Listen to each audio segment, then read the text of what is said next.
All right, folks, one of the things happening today, of course, was Ilhan Omar was voted. She is not going to be allowed to sit on the Foreign Affairs Committee. The Foreign Affairs Committee. And we wanted to talk about that a little bit. We'll start with Whitley. Yeah, she was voted off the committee. Yes, right, today exactly. In the House. Now, Whitley, there are a lot of people that don't like her politics, but would make the argument that you better be careful because the next time Democrats are in charge, this becomes a tit-for-tat thing and it'll never end. But others say, yeah, it's justified. What are your thoughts?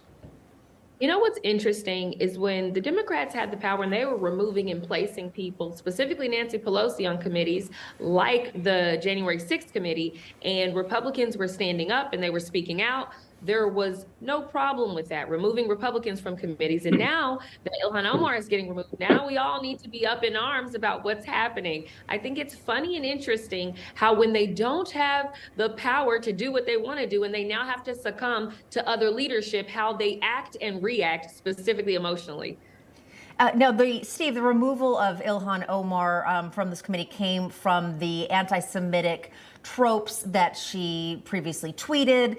She said she didn't realize what she said was anti-Semitic, which a lot of people say, how did you not realize when you're saying something like, oh, it's all about the Benjamins? It seems pretty clear. But do you think that is a fair reason to have her removed? It wasn't necessarily because she had a differing viewpoint, or was it? I think it's absolutely justified. I mean, look, we have a First Amendment in this country, and, as much as I don't like what the left says and what they stand for, I believe in the right that they get to say it. That's what makes America great. But there's a line that gets crossed when you're supposed to be a statesman and when you're handling the affairs of the country, especially in a foreign capacity. And this is where we draw the line. And, let's be intellectually honest. She has said a lot more than that. We've seen it. She knows what she's doing. She knows what she's talking about. And I think this is a consequence that needs to happen. And it sends a strong message to Republican and Democrat that you cross certain lines, you're not going to have a position of power. Also, wanted to get your thoughts on Dennis Prager had a comment on what's going on between DirecTV and Newsmax. Let's listen into that, and then Brian, we'll get what you think about this. Mm-hmm. My wife just said to me right before I came on, we're canceling our subscription to DirecTV. Look, you have everyone watching this has a choice in life. You either fight or they win. And this is not heroic. You're not storming Normandy Beach. Just cancel your DirecTV subscription and let them know why. Yeah, that's a radio show host. Your thoughts about this, Brian? He's exactly right. I love Dennis Prager. Again, it is clearly censorship. They're paying, television stations that have far less viewers than we do, with far less programming than we do, quality programming like this. We talk about issues that you don't see anywhere else, yet we're the second conservative that they've kind of bumped aside. So the writing's on the wall, and we have to fight back, and we have to speak loudly and clearly. And I wonder how many of these left-wing television stations have talked about the Ilhan Omar thing today from the standpoint that we have. Yeah. Steve Sanchez, I'm kind of curious your thoughts on this because you're a radio guy. I'm sure this must come up. And I don't even know what system you were on. But do you ever worry about somebody just suddenly pulling the plug? Yeah, of course I do. And I'm a Cox subscriber. And if Cox pulled this, I'd be on my radio show every day, just like I have been regarding AT&T and DirecTV. It's unconscionable. Again, it's a First Amendment. I just said it a minute ago. I don't like what the left stands for. They have a right to say it. Conservatives do as well. The American people, they're adults. We don't need to change anybody's diapers in this country. They know how to make decisions for themselves. And I don't like this form of fascism. And that's what it is. And I'm going to continue every single day as long as God blesses me with this microphone to make it known to the audience. And Whitley, the issue of censorship, specifically by big tech companies, has become a really major issue on Capitol Hill. For example, yesterday, 4 senators sent a letter to the CEOs of DirecTV and its controlling shareholders, AT&T and TPG, voicing their concerns and demanding information about their decision to drop Newsmax. Of course, they're claiming it's all business, but we believe otherwise. It follows a similar letter sent last week by Texas Congressman Wesley Hunt and 41 congressmen. Your reaction to this ongoing censorship, do you think it is very important to fight back with what Newsmax is going through with DirecTV to prevent future censorship?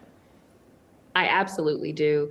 And I really find it interesting that corporations feel that they can cancel conservative voices. And that, I think, is what the biggest problem is. They say that there's different news for different views, but if they don't provide us an option or an outlet, or provide the millions of people who are listening, who are liking, who are inboxing and engaging with the content that we have, an opportunity to see it, then they too are a part of cancel culture. So if you stand for free speech and if you stand against censorship, then you should be calling DirecTV and AT&T and making sure that Newsmax is not only available, but it stays available on all networks.